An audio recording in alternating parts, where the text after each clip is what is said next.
Engine RPM, 8,500 gear, 5th velocity, 142 miles per hour, atmospheric temp, 104 degrees Fahrenheit status, pursuit. The desert doesn't forgive and it definitely doesn't forget. It's a graveyard of copper, bone and broken dreams, stretching out from the edges of Night City like a sun-scorched warning. My name is Coda Thorn, but out here in the dust they call me Iron Lung. I'm a nomad of the Vulture-Kin, and right now, I'm leading a funeral procession at 140 miles per hour. Behind me, 3 Militech Hellhound interceptors are trying to turn my modified Thornton into a scrap heap. Ahead of me, the prize, a Militech Behemoth transport carrying 6 barrels of sanguine prime, synthetic blood designed for the Arasaka elite, worth enough eddies to buy a small country or, more importantly, save my clan from the red lung plague.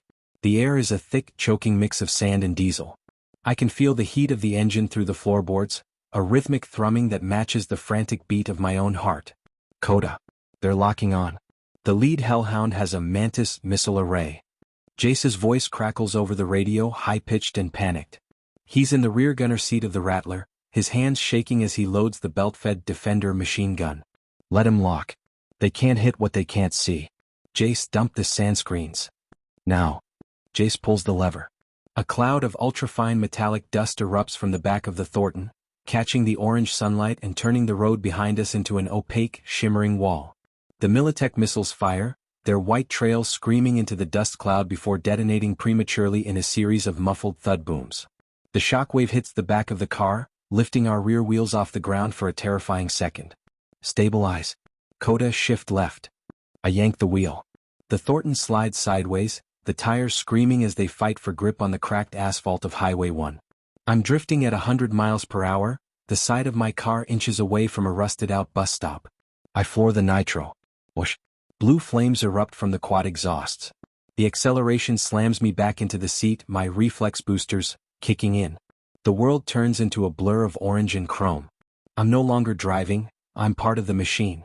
The Sandevistan in my spine hums, a low-frequency vibration that makes the moving interceptors look like they're crawling through molasses. I pull my Militech Crusher from the magnetic rack. I lean out the window, the wind trying to rip the goggles off my face. The lead Hellhound is emerging from the dust, its front-mounted autocannon spinning up. My turn. I fire.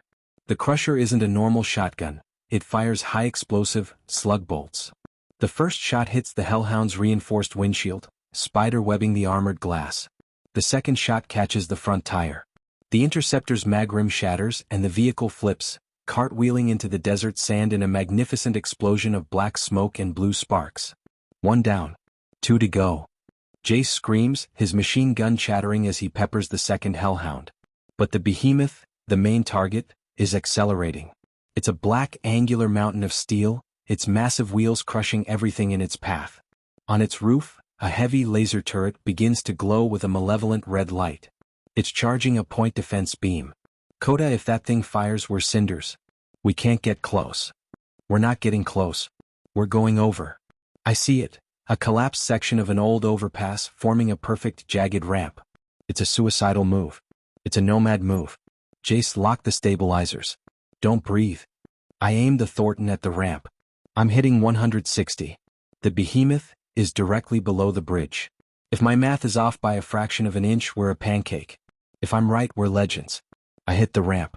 For a heartbeat, the sound of the engine vanishes. There's only the whistling of the wind and the sight of the Night City skyline, far off and indifferent. We're airborne. The Thornton sails through the toxic orange air, a rusted angel of the Badlands. Below us, the Behemoth's roof looks like a landing strip. Carecheck. We hit the roof of the transport with a bone-jarring impact. My suspension shatters, the front axles snapping, but the maglocks on my tires engage, sticking us to the black armor of the Behemoth like a parasite. We're on. Jace, the hatch. I scramble out of the car, my boots clanking on the metal. I'm carrying a thermal paste charge. The wind is trying to throw me off the roof as the Behemoth swerves, trying to dislodge us. I reach the primary maintenance hatch and slam the paste onto the seal. The metal turns white-hot and melts. I kick the hatch open and drop into the hold. The air inside is cool and smells of clinical chemicals. 6 barrels of sanguine prime are locked in a magnetic rack, glowing with a soft, ethereal blue light. Coda. Militech reinforcements. 3 aerodynes, incoming from the city. Jace yells from the roof. I don't have time. I grab 2 of the barrels, the heavy containers cold to the touch. I don't use the elevator, I use the emergency vent. I kick the rear doors of the Behemoth open. The road is a blur of gray asphalt rushing beneath me. Jace, jump. Now. Jace leaps from the roof just as a Militech Hellfire missile hits the Thornton. My car, my home, disappears in a ball of orange fire. Jace hits the sand, rolling and sliding for 50 meters. I follow, clutching the barrels to my chest. I hit the ground hard.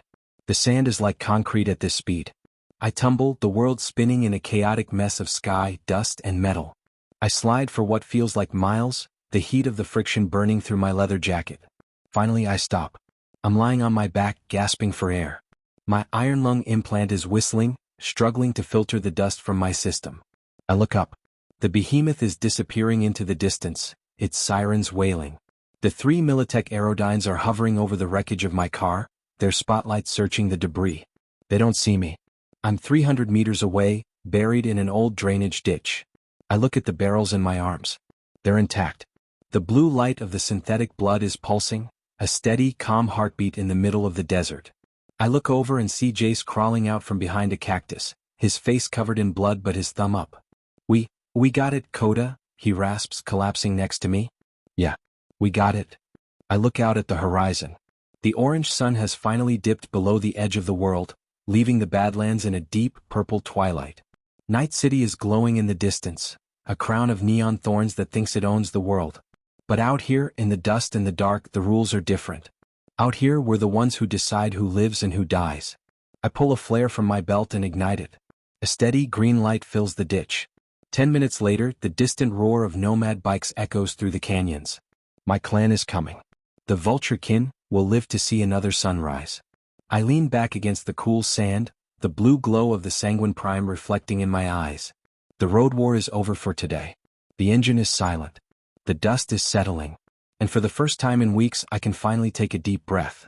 RPM, 0 velocity, 0 status, secured. The desert wind howls, erasing the tracks of the chase. The world is quiet, the fire is out, and the nomads remain the only true ghosts of the highway. The road is empty. The dust is still. The blood is won.